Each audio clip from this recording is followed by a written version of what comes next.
j'appelle sur scène Manuel Rosa Calatrava de Signia Therapeutics. Vous pouvez passer prendre un micro à ma droite, Julien Barthes de 3Deus Dynamics, Jean-Gabriel Grivet d'Arscan, Aurélie Defour, chargée de mission Startup au Conseil régional Auvergne-Rhône-Alpes, et Aurélie Faugier, chargée de mission Startup BPI France à Lyon. Je vais m'installer là, vous pouvez vous disposer comme vous voulez ici, il n'y a pas de problème.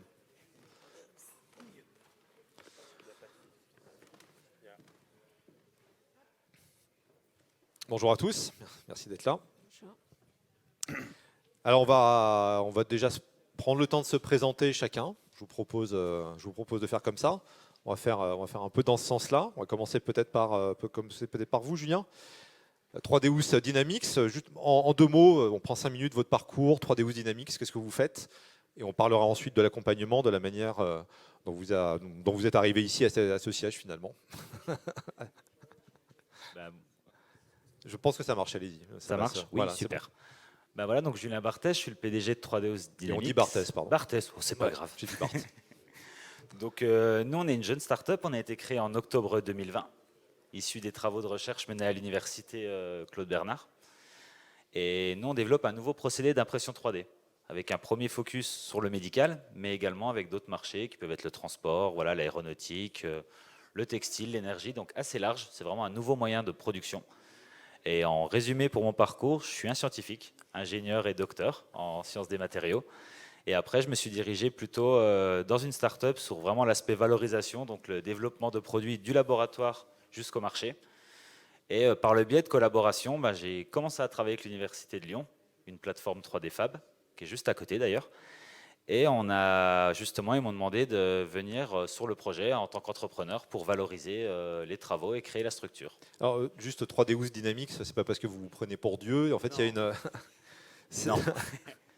Pas encore. Expliquez-nous l'origine un peu du nom. Vous êtes 3 déjà. Voilà, déjà on est 3. Après, on fait de la 3D, donc on voulait quand même que la 3D transpire dans le nom de la société. Ouais.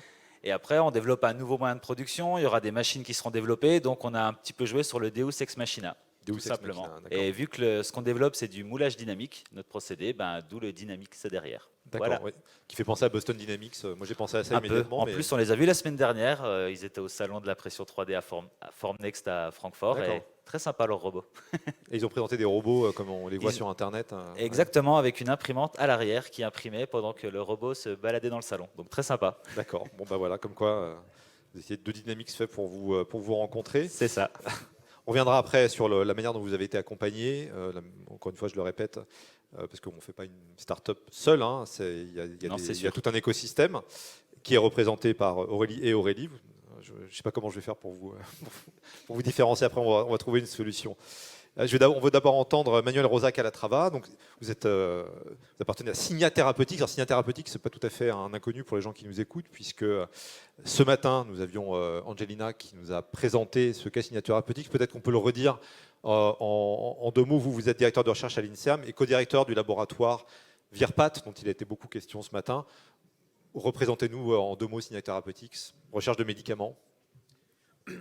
Signia Therapeutics, c'est une spin-off qui est essaimée de notre laboratoire Virpat et qui porte en fait une stratégie très innovante qui est basée sur la caractérisation de signatures transcriptomiques, de l'intelligence artificielle et des modèles précliniques assez étoffés et qui vise à redonner une nouvelle vie à des molécules, que ce soit des molécules déjà sur le marché, génériquées, ou des molécules qui dorment dans les chimiothèques des pharma ou des biotech, et répondent en fait à des besoins non pourvus. Et aujourd'hui, pour le coup, en tout cas dans le contexte actuel, on voit que sur le volet des antiviraux, il y a un besoin important dans le contexte actuel de la pandémie à SARS-CoV-2. Donc voilà, on est spécialisé, Signia Therapeutics est vraiment spécialisé dans ce repositionnement de molécules pour de nouvelles indications thérapeutiques antivirales et puis au-delà pour de nouvelles indications thérapeutiques dans le domaine des pathologies respiratoires au sens large du terme. Et on a eu l'exemple ce matin donc, du diltiazem, pour reprendre cet exemple, qui est un vieil antihypertenseur qui est réassigné aujourd'hui, potentiellement, les essais cliniques le diront, contre les infections respiratoires, le Covid en particulier. C'est ça, la plateforme Signatura nous a permis de caractériser un mode d'action qui était inconnu jusqu'à maintenant pour le diltiazem. C'est une molécule, comme vous l'avez dit, qui est utilisée depuis très longtemps comme un antihypertenseur modéré, mais qui a aussi les propriétés de stimuler de manière très forte la réponse immunitaire innée au niveau du tractus respiratoire. Et cette réponse innée, eh bien, c'est la première barrière de défense contre les pathogènes respiratoires. Donc, on a déjà un essai clinique de phase 2B qui a été... En phase 2B, c'est qu'on est chez l'homme, en train de tester la toxicité, dans la phase 1, c'est la tolérance, et la phase 2, c'est l'efficacité sur les grippes sévères chez les patients en réanimation. C'est un essai clinique qui a été lancé en 2017, qui malheureusement a été stoppé en 2019. En 2020, pardon, parce qu'il n'y avait plus de patients, enfin malheureusement, disons que bonheur pour un grand malheur. La pandémie SARS-CoV-2 fait qu'il n'y avait plus de patients grippe sévère, et cet essai va reprendre cet hiver.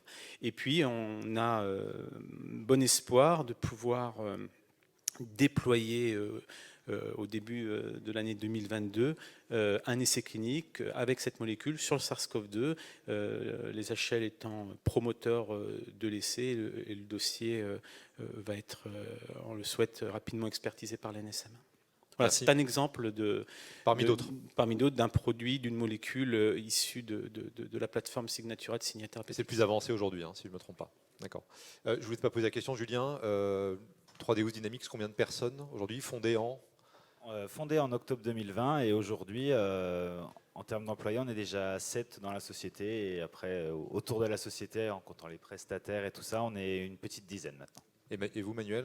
Alors, Signia Therapeutics, qui a été fondé en 2017, aujourd'hui a 7 personnes qui sont présentes dans l'entreprise, et puis on est en plein recrutement, parce que voilà, il y a ces phases de développement. Les essais cliniques arrivent vite.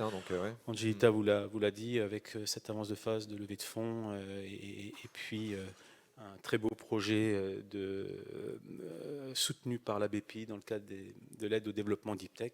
Vous avez fait regarder Aurélie.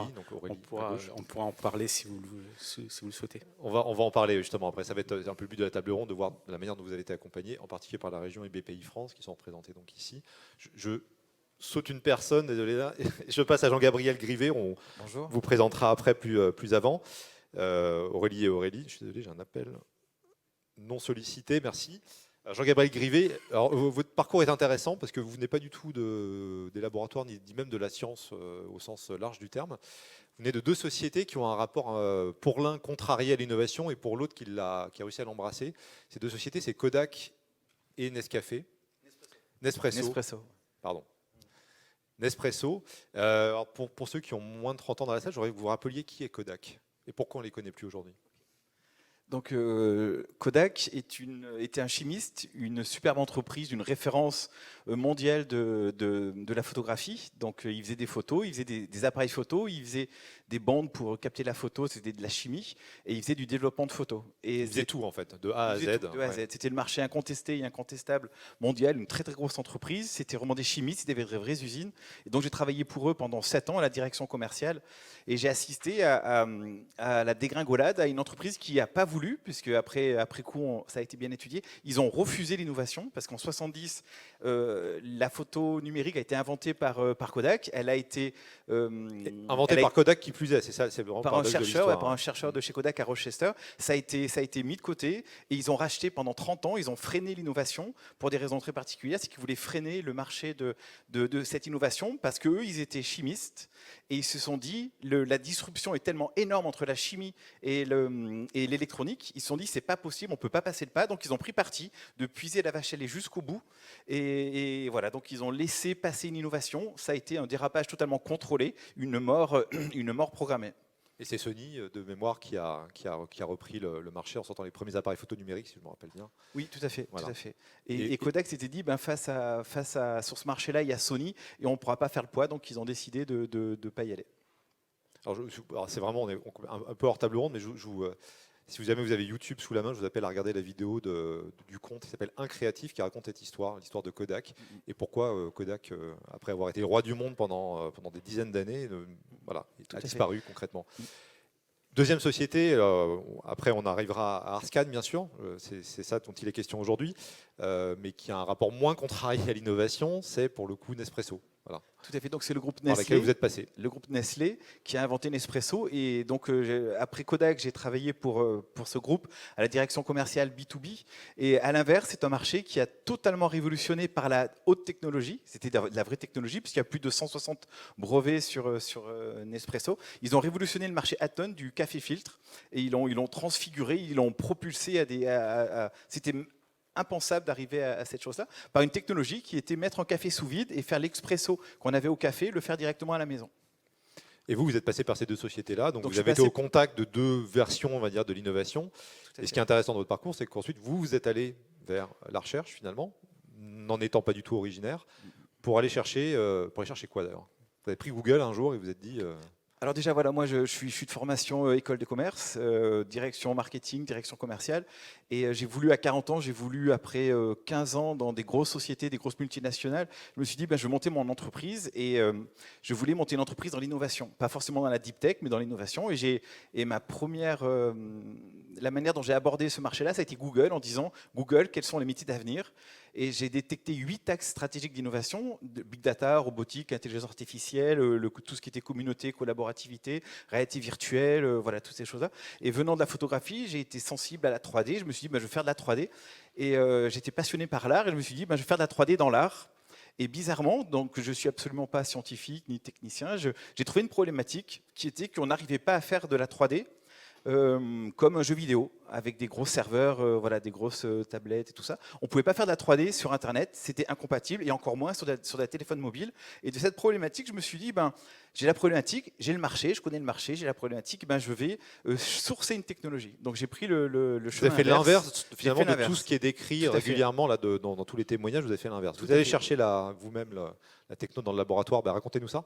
Quel laboratoire, comment, par quel intermédiaire surtout? Ok. Donc au début, quand j'ai voulu faire ça, c'était pour les musées, c'était pour les scientifiques, c'était les égyptologues qui voulaient faire des pièces. Voilà, je me suis dit, je vais leur faire un outil pour qu'ils puissent visualiser de la 3D en très haute définition à partir d'un simple téléphone mobile ou par le web, sans se déplacer. Et donc j'ai commencé à rencontrer la CCI à Lyon, qui était Novacité. J'ai eu une bourse en anti-création qui s'appelait Innovisi, donc c'était la première bourse de financement de la Deep Tech. Et ils m'ont dit, mais tu sais qu'il y a un laboratoire à Villeurbanne, très gros laboratoire qui s'appelle le LIRIS, qui fait beaucoup d'imagerie 3D, va les voir. Donc je suis allé les voir. Ils m'ont dit, mais tu sais qu'on a Crealis, qui est maintenant Pulsalis, va les voir. Donc je suis allé les voir. Et c'est comme ça que je suis rentré dans le microcosme de la Deep Tech. Par la petite porte. Et avant, j'avais fait un bêta-test dans un laboratoire privé. Donc, ce n'était pas de la scientifique, un laboratoire 3D qui m'a fait un premier prototype qui n'a pas abouti parce que c'était économiquement pas viable la technologie qui était sortie. D'où mon intérêt d'approfondir le côté technologique. Alors, pour qu'on soit clair, Arscan, vous vendez un algorithme qui permet de compresser je crois que c'est un facteur 100, la taille des fichiers qui sont, c'est un peu le MP3 de la 3D, quoi, si on peut résumer ça comme ça. Donc quand je suis allé voir l'Iris, ils m'ont dit ça tombe bien, donc c'était il y a presque 7 ans, ils m'ont dit ça tombe bien parce qu'on a une méthodologie de compression de données 3D massives et une autre technologie de transfert de cette donnée d'un terminal vers un autre. C'était du streaming, mais nouvelle génération. Et c'était super en amont. Donc je suis reparti, je me souviens, avec un petit CD.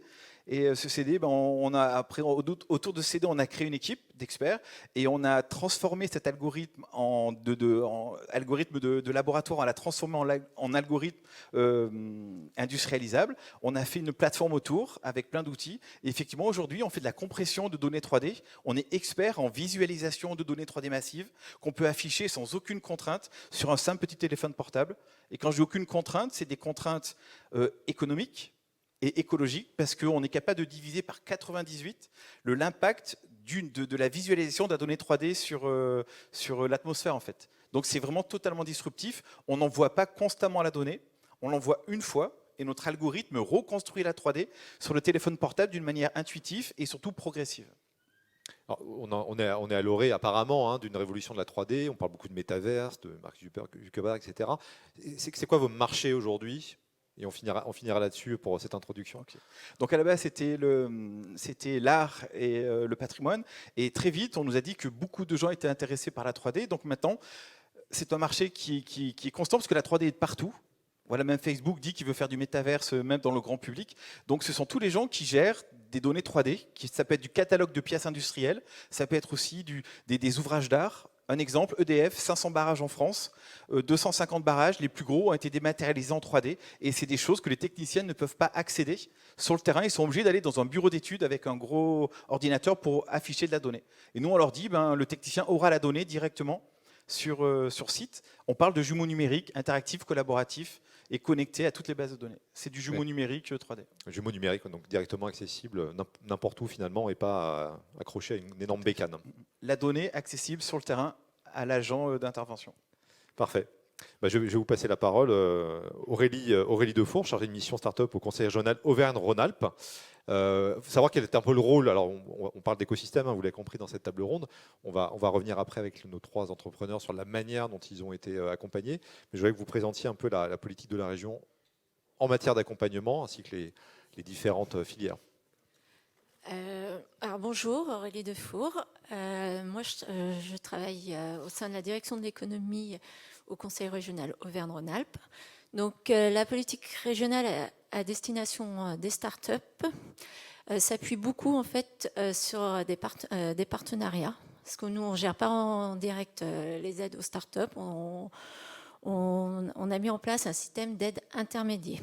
Donc, avant la création de la start-up Deep Tech, on intervient via un partenariat avec les SAT. Donc, on soutient les 3 SAT, Lyon, Grenoble et Clermont-Ferrand. Là, on a mis en place 2 dispositifs. Un dispositif d'accompagnement des jeunes docteurs pour les aider à créer leur start-up Deep Tech et un autre dispositif de soutien à l'accompagnement des projets d'incubation des entreprises Deep Tech. Et voilà, ces dispositifs sont gérés par les SAT locales. Donc vous aidez les SAT à voilà. faire, c'est ça, si je comprends bien.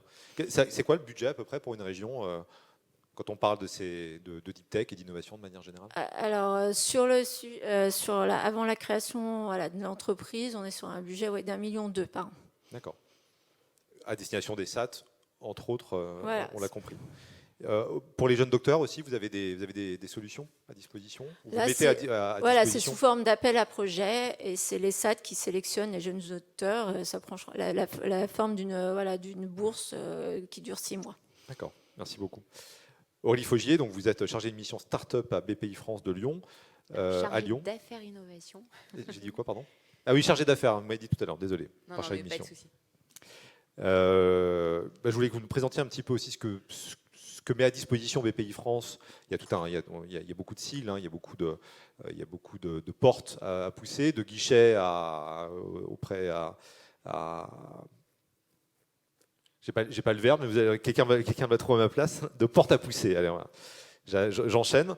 Et je voulais que nous présentiez en quelques mots l'offre que vous mettez à disposition des jeunes chercheurs. Alors, ou des plus vieux. Oui, voilà, parce que nous, on va intervenir une fois que la société est créée, donc après, finalement, l'intervention des SAT ou de la région. On a tout un continuum de financement qui va permettre à la start-up, depuis sa création jusqu'à ses 2 ans, voire plus, etc., jusqu'à ses levées de fonds. Donc c'est le plan Deep Tech qui a été créé en 2019. 2019 avec les 500 exactement. startups, on en a parlé tout à l'heure. Ouais. Voilà, exactement. Et du coup, une startup qui vient d'être créée peut bénéficier par exemple de la bourse French Tech Émergence. Après, on va avoir des obligations convertibles French Tech Seed. Bon, là, je dis, on va dire, un petit peu l'ensemble des dispositifs, l'aide au développement Deep Tech sur un projet plus mature, le concours iLab aussi qui vient participer, alors pas forcément que sur des startups Deep Tech, mais souvent elles sont Deep Tech. On va intervenir sur les levées de fonds avec des effets de levier, en prêt d'amorçage investissement. Voilà, donc on a vraiment tout un continuum de financement qui peut aider la start-up à se créer et à se développer. Un tout petit peu de vulgarisation sur les termes. L'amorçage, la levée de fonds, et alors vous avez cité aussi le terme d'obligation convertible.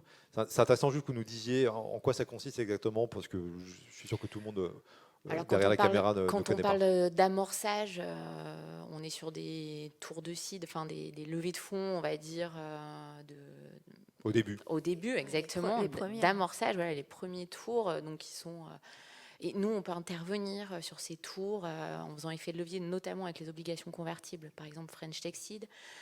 Donc, une obligation convertible, concrètement, c'est de l'argent qui est mis et qui peut ensuite être converti après, c'est ça? Exactement.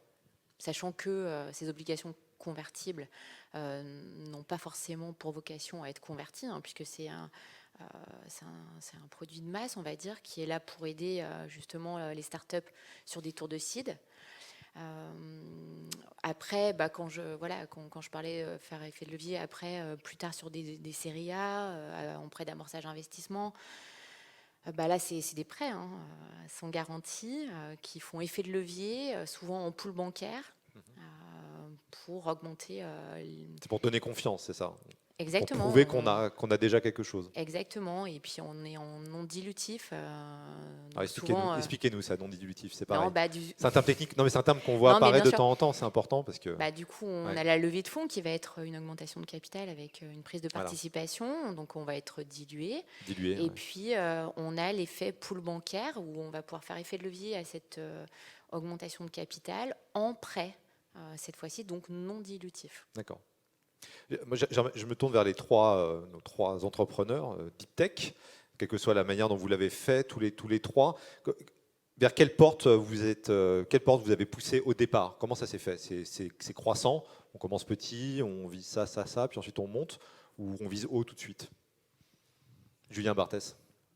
Viser haut tout de suite, il faut déjà avoir une certaine maturité quand même. Donc, moi j'ai suivi le cheminement assez classique. C'est-à-dire que justement, il y a eu cette phase où le projet a été maturé donc, au sein de la SAD Pulsalis. Et moi, j'ai intégré le projet, on va dire, en tant que porteur de projet. Oui. Et donc, la première porte à laquelle j'ai tapé, c'était la région avec les dispositifs Startup & Go. Donc, Innovisi, au final. Aurélie, allez-y, oui, complétez. Ouais. Startup & Go, c'est aussi pour monsieur. C'est l'ancien nom de. Micro devant c'est l'ancien Innovisi. Startup & Go est le nouveau nom d'Innovisi. Innovisi, c'est ce que vous avez suivi, vous. Tout à fait, il l'a dit tout à l'heure, et qui intervient aussi avant sous la forme d'une subvention en émergence, et après sous forme de prêt d'honneur innovation, et après sous forme de prêt à taux zéro. D'accord. Voilà, moi c'était la première étape où ça m'a permis déjà de faire une étude de marché pour conforter entre guillemets le positionnement de la technologie sur le marché. Ça c'est la première étape. Voilà. Voir connaître son marché et financer. C'est ça. Ouais. Après, suite à la création, déjà on va chercher aussi pour bénéficier aussi par exemple de la bourse French Tech Emergence, tout ce qui est le label Deep Tech. Donc montrer aussi qu'on est une société à forte intensité, on va dire technologique. Et donc, nous, on a pu bénéficier justement de la bourse French Tech Emergence. Donc, ça, on va dire, ça finance les premiers développements. Donc là, on est, on va dire, sur les premières phases marché, mais plutôt, on mature encore la technologie. On a encore des choses à dérisquer. Après, sur le cheminement, on a aussi concouru pour le concours iLab, justement. iLab, on en parlait tout à l'heure. Voilà, c'est un peu le grand frère de iPhD qui est plus destiné aux jeunes docteurs. iLab, c'est le niveau au-dessus en termes de fonds. iPhD. Alors, voilà pour ceux qui ont commencé vraiment pendant le doctorat, on va dire. Voilà, c'est ça. Ouais. Il y a iLab pour les sociétés, on va dire au début de leur vie aussi. Et après, on peut avoir Innov aussi pour d'autres projets. Mais nous, on a concouru à iLab et qu'on a obtenu, donc c'était très bien. Et ensuite, on est passé aussi par la case levée de fonds. Et justement, par la levée de fonds aussi, on a pu justement bénéficier. Déjà aussi auprès de qui? De quels investisseurs? Quel type d'investisseurs? Nous, on était sur un modèle un petit peu spécial, c'est qu'on avait la chance, on a aussi développé un nouveau modèle, c'est que dès la maturation, on a eu un industriel qui s'est positionné aussi du secteur dans lequel vous évoluez. Ouais. C'est pas besoin de le cacher, c'est la société Elkem Silicon, donc voilà, qui est quand même un bel industriel, on va dire, de la région Rhône-Alpes, mais sur un modèle vertueux, c'est-à-dire qu'ils n'ont pas de part dans la propriété industrielle, voilà, c'était plutôt un accompagnement, on va dire, marché et nous aider à conforter l'API sans en prendre aussi de part. L'API, donc la propriété intellectuelle. C'est vrai qu'on aime bien les abréviations. Au fur et à mesure. Et donc suite à ça, ils sont devenus aussi premiers investisseurs. Et ensuite, on a eu un autre investisseur privé et aussi un autre, on va dire un autre business angel. On a préféré être sur un modèle entre guillemets un peu plus familial sur le début parce qu'on était dans un domaine qui évolue assez vite, l'impression 3D, où on avait besoin quand même de, on va dire, financer cette première phase assez rapidement. Et surtout, on parle beaucoup des aides. BPI, entre guillemets, un formidable accompagnateur sur l'aide, mais il ne faut pas oublier que la plupart, après, sont des subventions aussi où on a besoin d'avoir des fonds propres à côté. Donc ça ne doit pas se substituer aussi aux fonds propres. Quand on parle d'iLab, iLab est financé à 70%. Donc 60%, désolé, j'allais me tromper en plus. Donc, c'est-à-dire qu'il faut avoir déjà de l'argent sur le compte pour que ça vienne compléter. C'est une aide incroyable, mais il faut penser aussi au fait qu'il y a de l'investissement privé aussi à mettre. Soit on a les fonds propres, mais sur des entreprises deep tech comme les nôtres, il faut avoir beaucoup de fonds propres quand même. Donc le fait et puis ça rassure aussi l'écosystème, c'est-à-dire on montre qu'on est innovant, on a cet accompagnement sur l'aspect innovation, mais on montre aussi qu'on a la capacité d'intéresser des investisseurs et que la technologie intéresse le marché. Parce qu'il ne faut pas oublier que c'est un effet d'entraînement, quoi. Le but final quand même d'une technologie, c'est d'arriver sur le marché. Soit on le crée, comme tu expliquais aussi tout à l'heure, aussi on invente des marchés, c'est aussi le but de la deep tech, de ne pas forcément se substituer à ce qui existe, mais aussi d'amener les gens à réfléchir à d'autres marchés, à d'autres types de produits, et c'est généralement ce que les nouvelles technologies amènent aussi. Et puis ensuite, nous, on a aussi bénéficié justement avec BPI d'un prêt d'amorçage.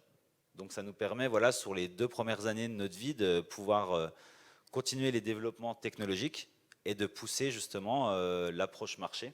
Sans trop se préoccuper de l'avenir, quoi. Enfin, de Si, l'avenir. En tant qu'entrepreneur, on s'en préoccupe toujours parce faut être honnête, on a toujours une épée Damoclès au-dessus de la tête. Donc on dépense beaucoup d'argent et on espère que tout ça va se concrétiser par un marché qui nous permettra d'être autonome par la suite. C'est ce qui est le but, oui, Jim, bien sûr. Évidemment. On est une start-up, mais in fine, on est une société. Donc une société, au bout d'un moment, il faut que... Quand est-ce qu'on arrête d'être une start-up d'ailleurs? Selon la loi, au bout de 6 ou 7 ans, je crois. D'accord, il y a une limite. Voilà, je crois que c'est à peu près ce qu'on met pour une start-up. Mais bon, après, on parle beaucoup de start-up, mais pour moi, une start-up, ça reste une société. Alors voilà, on a la réponse. C'est 8 ans. Ah, mais pour les concours, au bout de 6 ans, des fois, ils veulent plus qu'au concours. Au bout de 8 ans, on est quoi? Un poney, du coup? Je pense que ça va rester le poney. Soit on a atteint notre marché, soit... soit on fait autre chose. Soit on fait autre chose. Je me tourne vers vous, Manuel. Pareil, un peu la même question que Julien au départ, il y a quelques minutes. Comment vous avez été accompagné au départ? Quelle porte vous avez poussé? Est-ce que c'est plus Alice? Est-ce que c'est des concours? Est-ce que des prêts? Un peu dans toute la gamme qui a été évoquée. Moi, j'ai ouvert beaucoup de portes, puis quelquefois je suis passé par la fenêtre aussi. Ouais. Parce que c'est déjà, pour recontextualiser, donc moi, vous l'avez dit, je suis chercheur à l'INSERM. Ouais. Donc il y a nécessité au départ d'avoir la volonté de valoriser, de créer, et puis finalement de faire du transfert d'innovation, de technologie, du laboratoire académique vers l'industrie, vers la clinique. Et c'est vrai que la start-up ou la société de service peut être un formidable outil dans cette démarche. Donc, initialement, et avec cette volonté, il faut mettre en place une politique, une organisation dans son laboratoire qui permet de créer de la valeur et de la propriété industrielle. Et puis, sur la base d'un portefeuille de brevets, qui permet aussi quelque part de valider une preuve de concept, et bien d'aller dans une démarche de création. Donc là, il y a beaucoup d'interlocuteurs. Alors, toutes les personnes présentes là sur cette table ronde ont indiqué effectivement différents effets leviers, différents guichets, etc. Donc il faut déjà connaître l'écosystème, toutes les possibilités, c'est pas simple. Et donc pour un chercheur, il faut avant tout sortir de son laboratoire et puis s'immerger complètement dans l'écosystème. Et c'est la question que j'allais vous poser, ça vous l'avez fait, vous êtes dit ok, Tout à fait, ouais. et être en interaction, je crois, avec le monde socio-économique et surtout pas rester dans son laboratoire. Et donc il y a beaucoup d'interlocuteurs, de guichets, que ce soit les structures de valorisation des différentes tutelles, je pense à INSERM Transfert, je pense équivalent au CNRS, les CNRS SAT, Innovation, ouais. Voilà, les SAT bien évidemment, plus Alice en particulier, puis il y a aussi les filiales, on a la chance à Lyon d'avoir les filiales de l'université Claude Bernard-Lyon qui sont ESUS et qui sont Lyon Ingénierie Projet, qui sont des acteurs majeurs également et qui nous aident dans cette démarche de valorisation et de transformation de l'essai. Et puis se faire évidemment un réseau, quand je vous disais de s'intégrer, de s'immerger dans l'écosystème, c'est aussi d'avoir des relais, des personnes clés qui vont faire effet levier, dans le sens où des business angels vont pouvoir très tôt on parlait de fonds propres initiaux, rentrer au capital et permettre... C'est quoi un business angel? C'est quelqu'un qui... On en parle beaucoup. On en parle beaucoup. Alors, il y a Ouais. différents types de business angel. En tout cas, ceux que je connais, moi, dans notre écosystème lyonnais, c'est généralement des gens qui ont toujours fait de la valorisation, ou en tout cas essayé de créer de la valeur et du coup, ils aident en C'est des particuliers, en c'est peut-être la investissant différence. à titre personnel sur des spin-offs, des sociétés en développement très tôt pour leur donner un petit coup de pouce, pour donner aussi une certaine crédibilité, un label vis-à-vis de la région, vis-à-vis de BPI, vis-à-vis aussi d'investisseurs plus institutionnels dans un second temps. Donc vraiment, ce qui est important, c'est de préparer en amont la démarche, constituer, ça peut être un portefeuille de brevets, parce que bon, je suis dans le domaine de la biotech, mais et puis avoir un réseau, et puis se constituer véritablement une équipe. Alors une équipe, c'est une équipe proche opérationnelle, mais c'est aussi une équipe en termes de cabinet conseil, juridique, en propriété industrielle, en comptabilité, etc. etc. Et à partir de là, se lancer et puis postuler à différents appels d'offres, que ce soit pour avoir des subventions. On a parlé de e-lab, mais il y a évidemment d'autres effets leviers et d'autres guichets. Vous dites que vous avez poussé des portes, vous êtes passé par la fenêtre, c'était de qui? De quelle fenêtre vous parlez? Alors, les choses ont quand même considérablement évolué. Là, vous parlez d'une époque, peut-être, c'était peut-être il y a longtemps. Oui, non? de l'époque de Kodak. Non, moi, j'ai connu les Kodak. moi aussi, sur la fin. Je crois. Sur la fin, ouais. Non, en fait, la problématique pour les chercheurs académiques, même si les choses ont considérablement évolué et très positivement aujourd'hui dans l'évaluation des chercheurs, dans l'évaluation des équipes, la valorisation, le transfert technologique, la création de start-up sont reconnus, pas suffisamment à mon sens. Et donc c'est dans ce sens-là que je disais qu'il a fallu effectivement enfoncer des fenêtres, parce que c'est un combat quand même on prend une décision, c'est-à-dire on fait le choix de faire de l'innovation et de vouloir amener un produit vers le patient. Et pour ça, il ne suffit pas de faire que de l'excellente recherche, il ne suffit pas de déposer des brevets, mais il va falloir aller monter en puissance, faire du développement clinique, réglementaire, et puis aller intéresser les investisseurs. Vous y êtes formé à tout cet écosystème, vous avez appris sur le tas?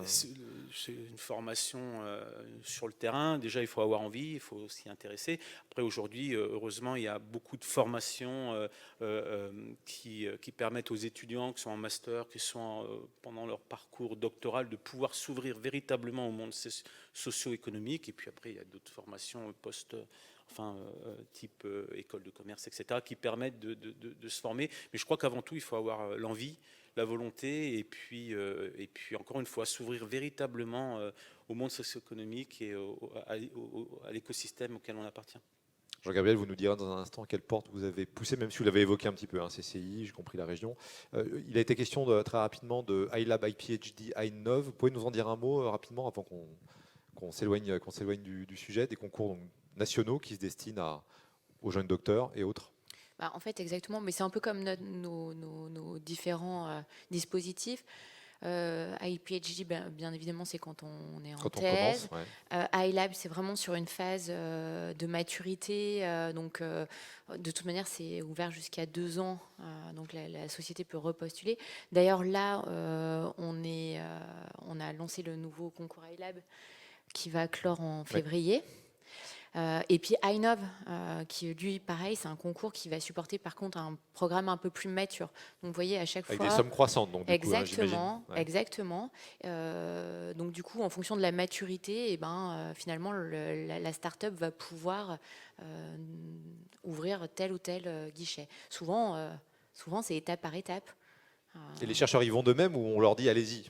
Non, mais c'est par exemple, un peu la question. Typiquement, iLab, toutes les startups deep tech qui sont créées connaissent ce concours. D'accord. Et c'est un concours d'ailleurs qui est reconnu justement. Alors, c'est ce que je disais tout à l'heure. tout le monde. C'est pas un concours destiné qu'aux sociétés deep tech, même si derrière il y en a beaucoup. Et être lauréat à iLab, ça ouvre d'autres portes. C'est un saut de... Confirmé Aurélie, oui, j'imagine. Oui, C'est un saut, c'est un label. Ouais, voilà. Et ça permet de continuer dans... Julien, vous l'avez eu, hein, c'est ça, le iLab. process. Oui, je me rappelle. cette année. Cette année. Et ça a changé quoi? Ça change déjà, c'est aussi une reconnaissance dans le monde de l'innovation. Enfin, Ouais. Moi, ça fait 7 ans avant la création de la société où voilà, je travaillais entre un laboratoire et une start-up. Et voilà, iLab, c'était un peu le Graal aussi quand on crée une société. C'est-à-dire que c'est beaucoup d'efforts. C'est un dossier à remplir, déjà. Les chercheurs ont l'habitude, ça, C'est- normalement. Oui, mais c'est un dossier qui c'est pas seulement un dossier technique. Donc, Ouais. Ça aide à se la technique, positionner. la ouais. technique, souvent on l'a, mais après, comme on dit, il faut faire matcher la technique avec un besoin du marché, et avoir un plan de développement. C'est pas seulement dire ma technologie, c'est la meilleure du monde. Ça, je pense que tout chercheur On peut le faire. ouais. le sait. Ouais. Mais après, il faut aussi convaincre les gens. Et iLab, oui, c'est quand même aussi un petit parcours du combattant. Mais par contre, c'est le premier projet, je trouve, pour une société qui permet vraiment de structurer en termes de business plan, en termes de développement. Voilà, premier développement commercial. Ben voilà, et puis quand on a la chance de l'avoir, ben c'est sûr que même on va dire en discutant aussi avec des financeurs autres. Ah oui, je Ouais. parle loin du micro. En parlant avec C'est des financeurs, pour nos ça auditeurs. donne voilà, une certaine notoriété aussi à la société, ça donne un label et puis ça renforce notre crédibilité. Ça aide à savoir qui on est et ce qu'on fait, peut-être aussi, non Oui, Je et puis tourne vers des gens qui le connaissent mieux que moi. Oui, c'est ça. Oui, Manuel. Ouais. C'est exactement ça. Ça permet surtout de vraiment structurer un projet, de former une équipe. Alors une équipe multidisciplinaire. Il n'y a pas que des chercheurs. Il y a des gens aussi qui ont de l'expérience déjà dans la gestion d'entreprise ou dans la création d'entreprise. Ce que je disais, c'est de former une équipe solide et puis se projeter en termes de développement, en termes de business plan. Et dans ce sens, je crois que c'est très important parce que ça montre... ça permet de passer une étape et ce label iLab, à mon sens, c'est l'illustration d'un montage qui est bien construit et qui va pouvoir continuer à se développer. Et pour le coup, on peut remercier la BPI parce qu'il me semble que quand on rentre dans ce parcours, Aurélie Fauger l'a suggéré, il y a effectivement ensuite plusieurs étapes, plusieurs types d'accompagnement que la BPI peut faire jusqu'à une montée en maturation importante pour la société. Jean-Gabriel, comment vous êtes accompagné, vous On l'a un peu évoqué tout à l'heure, vous avez dit la CCI, ensuite le programme dont j'ai oublié le nom, mais qui est financé par la région. Merci. Qu'est-ce qui vous a dirigé vers ces programmes? Déjà, vous les avez trouvés tout seuls par Google, comme vous l'avez dit tout à l'heure, ou Alors déjà non, on parce vous les a pointés? Alors c'est déjà super compliqué. C'est vraiment compliqué. On a la chance d'avoir énormément de gens qui peuvent nous financer, comme la BPI. En France, on a vraiment un environnement, un écosystème extraordinaire. C'est très compliqué, vraiment très compliqué.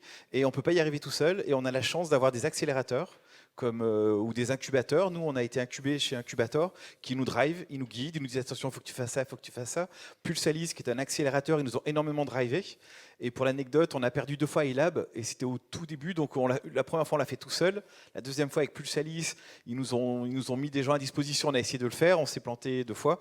Et depuis, ils ont créé un vrai programme structuré d'accompagnement, donc nous on était passé avant, mais ça n'empêche qu'on a été lauréat du concours d'excellence et d'innovation en dessus, qui est iInnov, qui est celui pour les PME et pour les startups qu'on a eu. On a été lauréat l'année dernière, et ça, c'est grâce à cet accompagnement. C'est-à-dire que si on n'a pas cet accompagnement, je pense qu'on ne peut pas y arriver. C'est un vrai travail d'équipe. C'est là le dynamisme et la puissance de l'entrepreneuriat et l'accompagnement structuré des accélérateurs, des incubateurs, de BPI, de tous ces gens-là. Sans eux, on ne peut pas y arriver, je pense. Quand on pose une candidature à ce genre de concours, on ne peut pas le faire seul. Enfin, c'est pas la peine de remplir le dossier et puis de l'envoyer par la poste. Il faut le faire forcément avec des gens. Juste pour vous dire, nous, quand on a monté le dispositif Innovesi, qui est devenu Startup & Go, c'est vrai qu'on l'a monté en s'appuyant sur un réseau d'accompagnateurs. C'est-à-dire qu'on demandait dans les 3 volets, quand le projet vient se présenter devant le jury, qu'il soit accompagné. Voilà, parce que ça permet déjà de faire une première sélection et ça permet d'avoir des projets plus structurés. Donc c'était une exigence au départ d'avoir Voilà, un c'est accompagnement.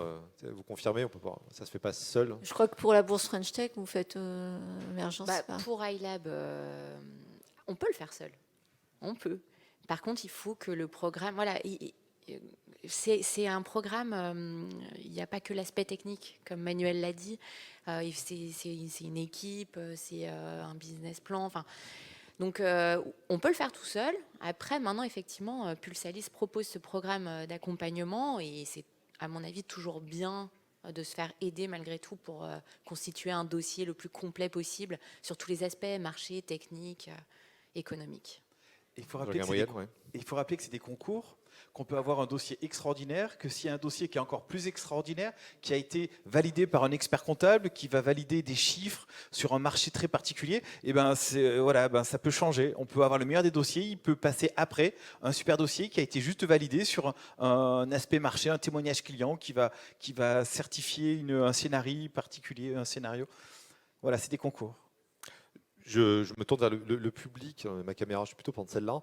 Si vous avez des questions, n'hésitez pas, réfléchissez, mettez-les sur l'outil de chat, elles me seront envoyées par texto. Si dans la salle vous avez des questions, vous pouvez nous interrompre à tout moment, même si j'ai les retours en pleine figure, je vous vois. Sinon, vous pouvez lever la main, un micro vous sera donné et on y répondra, parce que c'est aussi le but de la table ronde, c'est qu'il y ait des questions un peu pratico-pratiques. Auxquels on puisse répondre. Question pour Julien. Vous vous rappelez qui vous a amené vers ces aides? Vous y êtes allé vous-même ou on vous a dit non, faut que tu ailles là, faut que tu ailles là, faut que tu ailles là? C'est un accompagnateur? Oui, le fait d'avoir intégré justement un programme de maturation avec Pulsalis. D'accord, donc c'est ça qui vous a... En tout cas, sur les premières aides, on a discuté de comment on pouvait pousser un peu l'aspect marché avant la création de la société. Évidemment, ça a des coûts.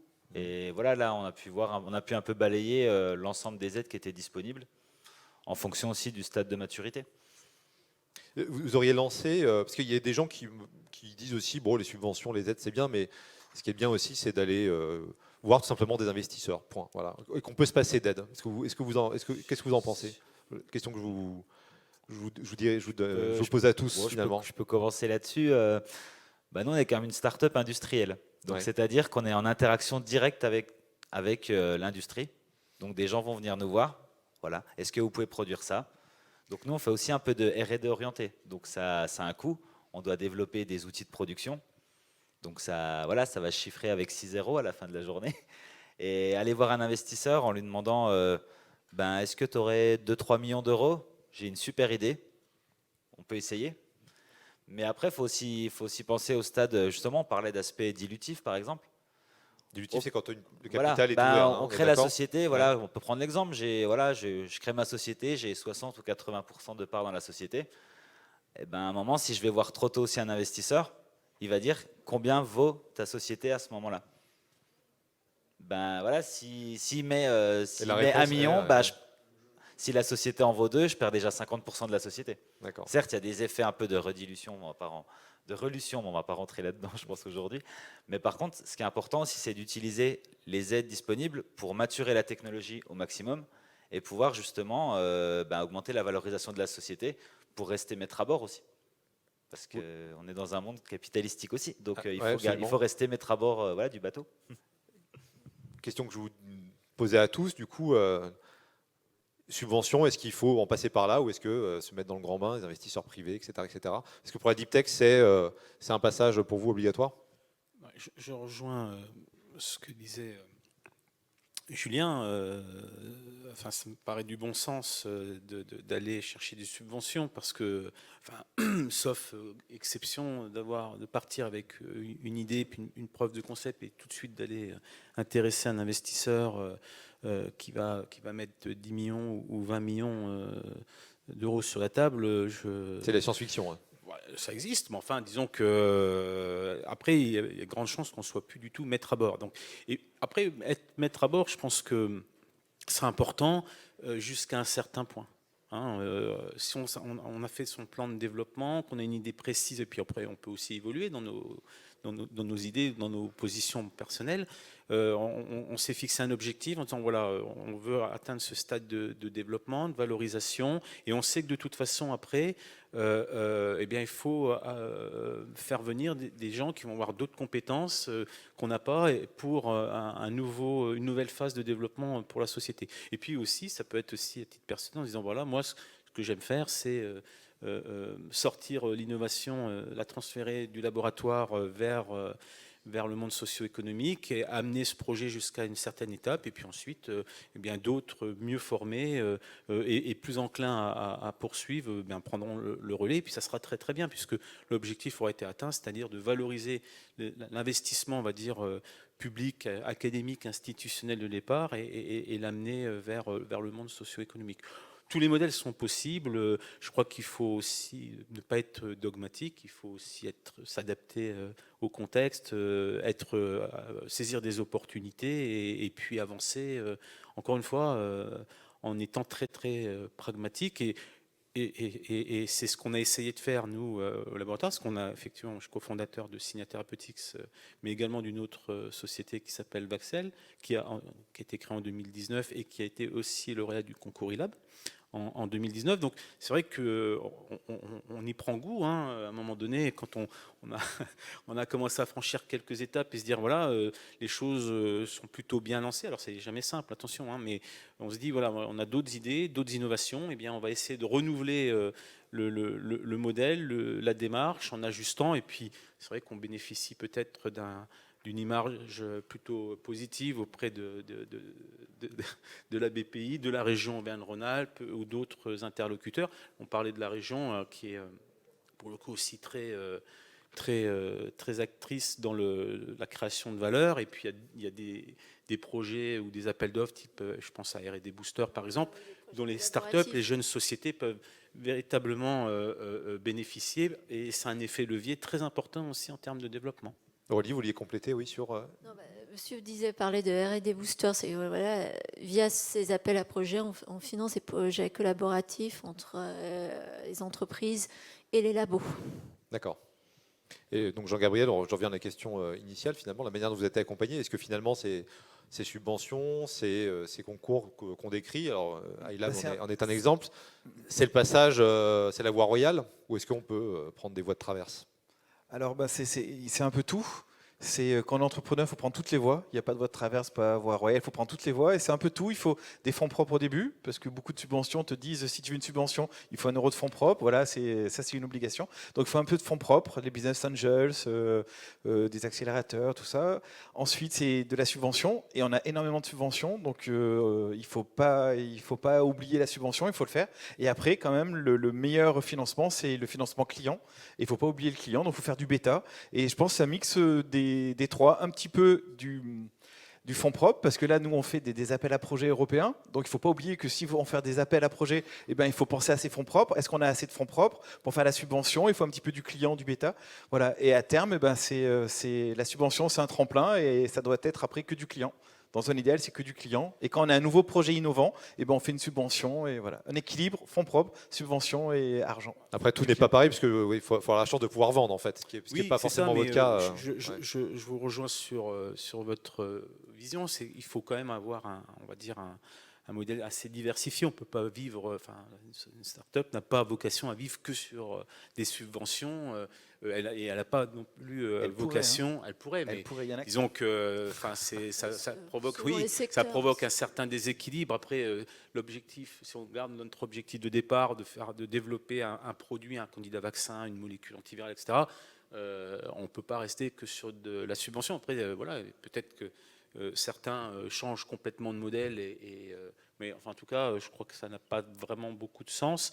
Et il faut effectivement avoir une certaine diversification, avoir un bon équilibre. Et quand il y a un déséquilibre, on nous le rappelle assez vite d'ailleurs. Qui le rappelle tous les interlocuteurs, que ceux qui amènent des subventions, ceux qui proposent des prêts ou ceux qui souhaitent investir, tout le monde nous le rappelle très vite. Donc voilà, un bon équilibre, une bonne stratégie, puis surtout une bonne anticipation. Et c'est là que c'est important quand on est chercheur, pour le coup, de s'associer avec des gens dont c'est le métier, qui ont cette expérience aussi, parce qu'on n'arrive pas à faire les choses tout seul, hein, enfin personne à mon sens, et de pouvoir aussi effectivement anticiper, avoir un plan stratégique d'effet de levier, hein, en se disant voilà, on démarre une levée de fonds. Bon, en même temps, on pense qu'on pourra avoir aussi un effet de levier avec une subvention importante de la BPI, par exemple, et du coup, il y a une synergie qui s'installe, et je crois que tout le monde en tire plutôt bénéfice, et ça permet de franchir une étape et puis de poursuivre le plan de développement. Vous vouliez réagir tout à l'heure, Aurélie? Non. On s'était coupé, non, c'était pas nécessaire. Est-ce que c'est très différent en fonction des sociétés ou des secteurs économiques? Vous êtes dans le digital au sens très large du terme. Vous pouvez vendre peut-être plus vite, avoir des cycles de vente rapides. Donc ça veut dire que vous pouvez compter sur vos revenus propres plus rapidement peut-être? Pas forcément. Pas forcément. Nous, on est dans un marché qui est vraiment qui est en train de se disrupter. À 95%, il est sur des anciennes technologies. Donc, on essaie de le disrupter. C'est pas toujours évident. Donc, on s'appuie sur des gros bêtas. On fait des projets qu'on fait subventionner. Des bêta-testeurs. Hein, des bêta-testeurs, voilà, c'est ça, pas des bêtas, ouais, des bêta-testeurs. Et effectivement, après, quand BPI nous prête de l'argent en obligations convertibles, en avance remboursable, ou alors en prêt, voilà, ils demandent des comptes quand même. Ce ne sont pas que des philanthropes, ils demandent vraiment des comptes. Donc, il y a des dossiers à faire, il y a des suivis, on fait des copiles pour suivre tous les budgets. Est-ce qu'on va équilibrer l'équilibre entre les fonds propres? Est-ce que l'entreprise doit payer sur ses fonds propres? Donc voilà, c'est un vrai parcours structurant et structuré. Juste Aurélie, une obligation convertible, je vous ai posé la question, mais en fait j'aimerais bien qu'on l'explique un tout petit peu plus. Vous, en gros, vous prenez des actions, BPI participe au capital? Non, justement non. Les obligations convertibles, on va donner de l'argent. Vous donnez de l'argent, ok.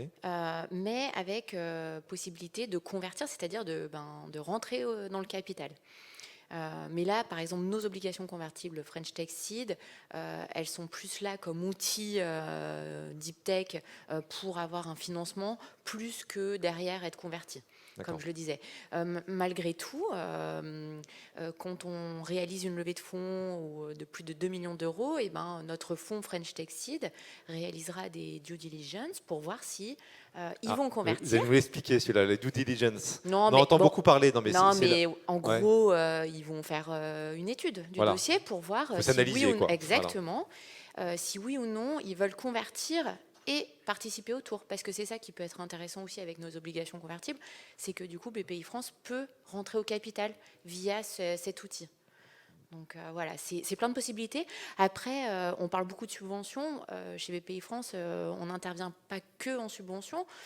Dans les phases effectivement très risquées de début, de maturation, départ, voilà, on va effectivement intervenir sous forme de subvention avec la bourse French Tech Émergence. Après, on intervient sous forme d'obligations convertibles, d'avances récupérables, de prêts sans garantie, comme je l'ai dit, autour d'une levée de fonds. Donc on a vraiment plusieurs outils, on n'a pas que de la subvention. Même si on en a bien évidemment, et pour répondre aussi tout à l'heure sur le fait est-ce qu'on peut faire que des aides par exemple régionales ou bien BPI France ou sans, complètement sans, ou sans bien sûr, oui. Alors après, bon, moi je suis spécialisée sur le secteur de la santé, alors évidemment on a un business model qui est différent puisque nous on n'a pas de chiffre d'affaires, forcément on étudie les levées de fonds qui sont nécessaires dans un parcours sur les biotech par exemple.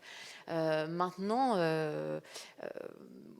voilà, chacun a son propre modèle, mais je pense que l'un et l'autre vont ensemble, vont de pair. On est, à mon avis, obligé de solliciter tous les guichets quand on crée une start-up. Manuel, dans la santé, oui, on peut pas vendre tout de suite. Ou pas beaucoup. Enfin, expliquez-le nous. Ça dépend ce que vous souhaitez vendre. Si vous souhaitez vendre un brevet, ça peut aller très vite. Après, la valeur de cette vente est probablement inférieure à la valeur de ce même brevet qui serait associé qui protégerait une molécule qui aurait été validée en essai clinique de phase 3. Donc voilà, c'est pour ça que là, pour le coup, vous aviez raison. Les modèles sont très différents, les domaines sont très différents et le temps, donc, du coup, est très différent. Pour amener un antiviral ou un candidat vaccin, comme c'est le cas en ce qui concerne, c'est des temps très très longs. Et sans investisseurs, c'est quasiment impossible. Il faut tenir. Voilà, Exactement. sans investisseurs, on ne peut pas, voilà, concrètement. Et vous, Julien, vous êtes dans quel cas? Est-ce que vous pouvez déjà vendre et compter sur voilà, des recettes, du chiffre d'affaires, on va dire, des clients Nous, on est sur un modèle un petit peu mixte aussi, parce que clairement, on développe un procédé industriel, mais un des premiers secteurs, c'est le médical quand même. D'accord. On a besoin de certification, on a besoin. Nous, on ne va pas chercher à amener un produit en test clinique, on va plutôt chercher à valider le procédé pour amener un industriel de la santé à travailler avec nous. Donc après, la stratégie elle est un peu différente pour nous, c'est-à-dire on travaille sur différentes classes dans le médical. Voilà, on parle de classe 1, classe 2, classe 3. Pour les dispositifs médicaux, voilà, on commence sans être technique, il y a des... Sur le médical, on commence sur des classes 1 qui sont moins réglementées pour valider la technologie. Et après, on va augmenter justement. Et l'objectif est quand même d'aller sur des dispositifs implantables. Donc là, on est sur plutôt du long terme. Après, on a d'autres secteurs où nous, avec le procédé, on peut faire du prototypage, par exemple. Mais le prototypage, ce n'est pas une finalité en soi de notre procédé. Nous, vraiment, le but avec ce qu'on développe, c'est d'amener l'impression 3D à fabriquer des produits finis. C'est pas, justement, on parlait de Nespresso, on parle beaucoup. L'impression 3D, elle a été longuement traitée comme une machine Nespresso. Les gens pensent qu'on peut appuyer sur un bouton et que la pièce va sortir tout seul. Ben, même jamais, je dirais. Ou alors, ça reste un jouet qu'on met dans un coin chez nous. Mais par contre, si on veut développer des produits qui seront utiles, ben, en fait, il y a une expertise derrière. L'impression 3D, c'est un moyen de fabrication. C'est une méthode pour fabriquer des produits. Donc, c'est sûr que là-dessus, nous, on doit aussi démocratiser ça dans le marché, parce que pendant 20 ans, on a un peu dit tout et n'importe quoi avec l'impression 3D. Et nous, maintenant, on arrive un peu derrière en disant, voilà ce que peut faire l'impression 3D, mais traitez-la comme un moyen de production. Donc, il y a aussi un peu de temps pour démocratiser. Parce que nous, tant qu'on n'est pas capable de produire chez nous, aucun industriel prendra le risque de produire chez lui. Donc, on est quand même sur un cycle... C'est vous qui prenez le risque, concrètement. Dans tous les cas, c'est vous. C'est nous qui développons le procédé, donc c'est nous qui prenons les risques, et nos investisseurs. Mais oui, mais on a un temps un petit peu moins long d'arriver sur le marché. Je travaille sur le développement de dispositifs classe 3 avant, donc oui, c'est un peu moins long. Classe 3, c'est, rappelez-nous? Des dispositifs implantables. D'accord. Donc avec un niveau de réglementaire et de sécurité beaucoup plus élevé. 30 jours, où là, ça peut aller jusqu'à 10 ans pour développer un produit, 10-15 ans même pour les plus longs. Un peu comme un médicament, comme on l'évoquait tout à l'heure. Oui, clairement. Ouais. Mais là, nous, on a au moins 4-5 ans à vraiment démocratiser le procédé avant de pouvoir, on va dire, au moins le déployer chez les industriels sous forme d'une ligne de production. Question que je destine à vous deux, Aurélie et Aurélie. Est-ce que les régions, les territoires ont des sensibilités particulières par rapport à des techs? Alors évidemment, il y a la bannière de la deep tech, mais on sait qu'à l'intérieur, il y a de la biotech. Alors vous, je ne sais pas quelle tech on pourrait vous raccrocher, Julien. C'est quoi? C'est de la 3D tech? De la 3D tech? Non, on est vraiment dans ce qui s'inscrit, on va dire, dans l'industrie 4.0. Donc avec il y a du digital, numérique. Il y a aussi on appelle le hardware, les machines, les équipements. Donc nous, on est clairement dans cette thématique-là. En fait, la question que je vous posais, c'est est-ce que vous avez vocation à participer à tout type finalement d'innovation, de projets deep tech, ou est-ce qu'il y a des spécialités, des filières, des bassins de compétences? Nous, dans la région Auvergne-Rhône-Alpes, on a une très grande région. Oui, de fait. Et donc, on a structuré ça en 8 domaines d'excellence, mais après, avec ces 8 domaines d'excellence, en fait, qui sont très très larges, on couvre honnêtement toutes les thématiques. C'est vrai qu'on est quand même une grande région et on était obligé de couvrir toutes les thématiques. Donc oui, l'industrie du futur, le numérique, la santé, l'agriculture,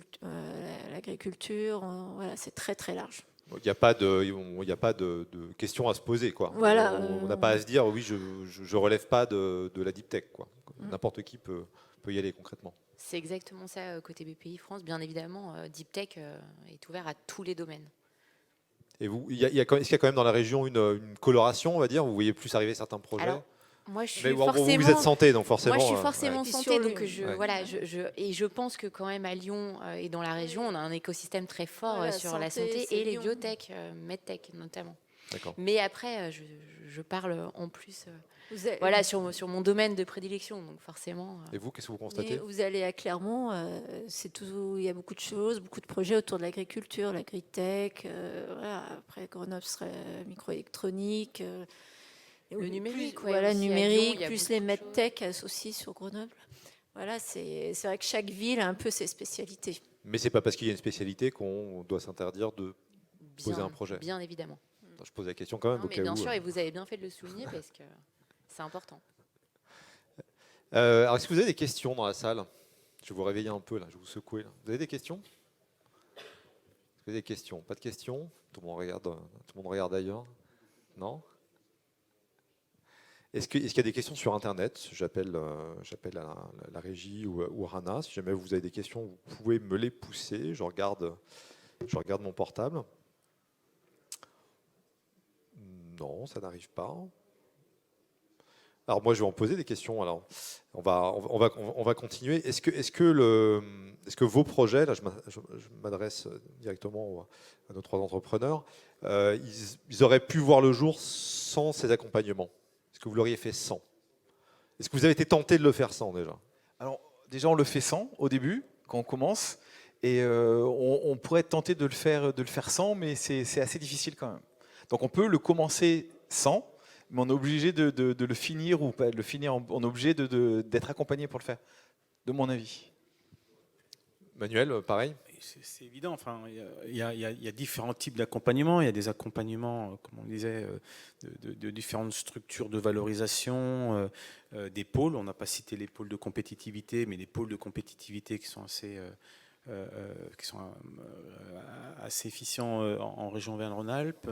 Et puis il y a l'accompagnement aussi d'experts, de cabinets conseils. Donc une aventure comme la création et le développement d'une start-up, ça ne peut pas se faire sans accompagnement, ça ne se fait qu'en équipe et avec sur une base de plusieurs cercles d'interaction. Donc oui, c'est évident qu'il faut être accompagné. Et puis après, il y a tous les dispositifs, on parlait des subventions, des prêts, des labellisations, voilà, c'est nécessaire. Et on a vu sur les 15 dernières années une évolution très très positive et pour le coup des soutiens quand même très très forts. On parle de Startup Nation, me semble. Oui. Je crois qu'il en est question. Il en est question. Je crois qu'on y est véritablement. Maintenant, il faut probablement, mais ça dépasse mes compétences, passer au stade de Industry Nation. Parce que c'est là que le bas blesse. En fait, c'est vrai que les choses se passent, on va dire, plutôt bien, même si le parcours est difficile, etc. Mais aller lever jusqu'à 5-10 millions d'euros, je ne veux pas dire que ça se fait comme ça, mais disons que c'est une réalité en France. C'est après que ça se complique. Véritablement, quand on passe au stade supérieur, quand on monte en échelle, quand on veut faire 2, 3, 4 essais cliniques de phase 2 ou de phase 3, là, en tout cas dans les domaines de la santé, là, c'est des centaines de millions d'euros. Et pour le coup, là, c'est une vraie difficulté. Quand on veut monter en termes d'industrialisation. En France, vous voulez dire là pour Oui, le coup, je parle en France. Ouais, construire okay. une usine, voilà, ça commence à être un petit peu vraiment compliqué. Et le sujet, je crois, aujourd'hui, n'est plus dans l'accompagnement, dans la création, et puis, on va dire, la montée en maturité en termes de preuve de concept, c'est l'industrialisation. Et il est là le vrai sujet, je crois, aujourd'hui, même s'il y a toujours possibilité d'améliorer, d'optimiser, et on peut se féliciter de toutes les initiatives. On parlait ce matin des programmes chez Pulsalis pour accompagner en anté-création, à la création et en post-création. C'est très très bien, ça va permettre de créer probablement davantage de start-up, de créer davantage de valeur, de créer davantage d'emplois, parce que c'est aussi de la création d'emplois, tout ça. C'est l'étape d'après, moi, qui m'inquiète. Alors, c'est pas du tout mon domaine, c'est pas du tout mon champ d'expertise, et probablement que j'irai jamais dans cette étape-là. Mais du coup, s'il y a une certaine appréhension, parce qu'on fait beaucoup d'efforts, on développe, on crée, on mobilise beaucoup d'argent de l'État via la BPI, des régions. L'objectif, c'est quand même d'avoir un retour sur investissement fort sur la base de tous ces investissements, et c'est là qu'il y a une inquiétude quand même, et du coup une frustration, parce qu'on se dit tous ces programmes, tous ces projets, qu'est-ce qu'ils vont véritablement devenir et qu'est-ce qu'ils vont permettre en termes de retour sur investissement pour notre pays. Et la recherche publique par rebond. Vous vouliez réagir, Jean-Gabriel, tout à l'heure ? Je voulais rebondir sur le pôle de compétitivité. Effectivement, pour avoir certaines subventions, pour certains dossiers, il faut avoir la labellisation d'un pôle de compétitivité. On parlait du label French Tech Seed. Il faut passer devant Poussatlis, qui est un collège d'experts de l'écosystème qui donne la labellisation French Tech Seed, qui permet d'avoir des obligations convertibles auprès de la BPI. Voilà, donc c'est tout un écosystème qui est très lié, très lié. Julien, il était question d'industrialisation à l'instant avec Manuel. C'est un peu ce que vous visez, hein, vous, au final. C'est ce qu'on vise. Et pour revenir un peu, est-ce qu'on pouvait y aller sans toutes ces aides? Je dirais non. Enfin, j'ai essayé un peu de jouer au loto, mais je gagne pas. Mais non, mais certains surtout, gagnent. Voilà, ça arrive. Hein. Mais par contre, non, mais il y a aussi tout l'aspect. Il n'y a pas que l'aspect financement. Enfin, là, je rebondis clairement sur tout ce qui est accompagnement, parce que on a beau faire toutes les formations du monde, en tant qu'entrepreneur, on peut pas être spécialiste dans tout. Et généralement, la technique, c'est pas forcément ce qui pêche le plus, parce que généralement, moi j'ai un background plutôt dans la technique, donc ça va. J'ai 2 chercheurs qui ont développé la techno, qui sont formidables, donc il n'y a pas de problème. Ouais. Mais par contre, ce qui est important, c'est de structurer l'équipe. Et structurer l'équipe, il y a de l'aspect administratif, il y a l'aspect financier, l'aspect marketing. Comme généralement, c'est pas forcément là où on est les meilleurs à la base. Donc ça, déjà, c'est les aides aussi. Nous amène à pouvoir structurer, parce que le but c'est de... C'est pas que de l'argent, quoi. Non, c'est de l'argent et puis c'est de l'aventure humaine aussi. C'est comment on va structurer, comment on recrute bien les gens. Là aussi, on peut être aidé. Et après, oui, l'industrialisation, c'est un peu la thématique. Et j'avoue qu'on n'est pas trop mal tombé en ce moment, parce que c'est vrai que sur le bassin lyonnais, on est quand même sur des thématiques fortes sur la réindustrialisation du territoire. Donc des startups industrielles, il n'y en a pas non plus des centaines en ce moment. Donc nous, on est bien positionné sur ces thématiques. Mais c'est un challenge, parce que quel est le meilleur business model déjà pour le faire ? Nous, on se le pose. On est obligé de se remettre en question tous les jours. Est-ce qu'on crée une énorme usine ? Est-ce qu'on va déployer des machines ? En fait, c'est une remise en question permanente. Et tout ça, c'est des stades qu'on a à passer. Et aussi, ça nous amène à tout ça grâce aux discussions qu'on a avec les clients, avec les industriels. Et donc, il faut garder une certaine flexibilité. C'est à quel horizon, ça ? Si industrie il y avait ? Industrie, il y aura. Mais non, l'horizon, sur des startups comme les nôtres, on a un horizon 4-5 ans à peu près. 4-5 ans, donc c'est pas si loin que ça, en fait. Non, c'est pas si même loin. pas 2030, quoi. On parle beaucoup de 2030. Ah non, 2030, non. Pour nous, non, on est... Sur des startups comme nous, on est quand même sur, on va dire, 5 à 7 ans pour arriver de manière forte sur le marché. D'accord. Jean-Gabriel, vous vouliez réagir ? Et toutes ces aides aussi, et tous ces concours, ça amène effectivement une super labellisation. Ça amène aussi une accréditation et des sous. Et surtout, ça amène aussi une vraie reconnaissance dans notre vision entrepreneuriale, parce que la plupart des collèges de jury sont composés, comme pour iLab et pour iNov, c'est des agents ministériaux, c'est des experts métiers, c'est des chercheurs de le monde scientifique. Et quand ces gens-là vous disent « ton business model, ce que tu m'as présenté, ça tient la route », nous, en tant qu'entrepreneurs, on se dit on ne fait pas fausse route. Voilà, ça nous crédibilise la voie qu'on est en train de prendre. Donc c'est de l'argent, c'est de la crédibilité, et c'est une aide aussi, c'est un soutien en disant on ne fait pas fausse route. On est reconnu par ses pairs. Et puis de la crédibilité aussi envers les industriels. Et ça donne de la crédibilité, oui, tout à fait. On peut faire tous les articles dans les journaux qu'on veut. Oui. On peut. Mais du moment, on a des labels, on a des premières preuves de concept. On parle. Ce matin, j'étais là, on parlait de MVP, de minimum viable product. Mais c'est important de pouvoir montrer ça à des industriels, d'être visible, crédible. Et c'est le marché, on le trouvera pas si on n'a pas de la reconnaissance aussi de la part des industriels, de la crédibilité. Parce que quoi qu'on en dise, monter une boîte comme la nôtre, un industriel qui va venir nous voir, il va prendre un risque en venant nous voir, parce qu'on a tout à faire. Donc voilà. Et d'ailleurs, il ne tient pas le même discours. Tu as été lauréat d'iLab, on a été lauréat d'iNov, et ils ne tiennent pas le même discours avant qu'on soit lauréat qu'après. C'est-à-dire ? Donc on se dit, on est beaucoup plus crédible.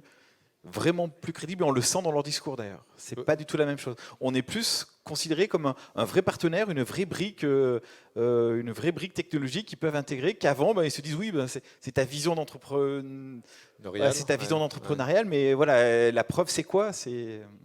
Aurélie, c'est une vraie preuve. vous confirmez ce changement de mentalité? Oui. Mais après, ce que je voulais dire aussi, c'est parce que iLab ou iNov, ce sont des concours.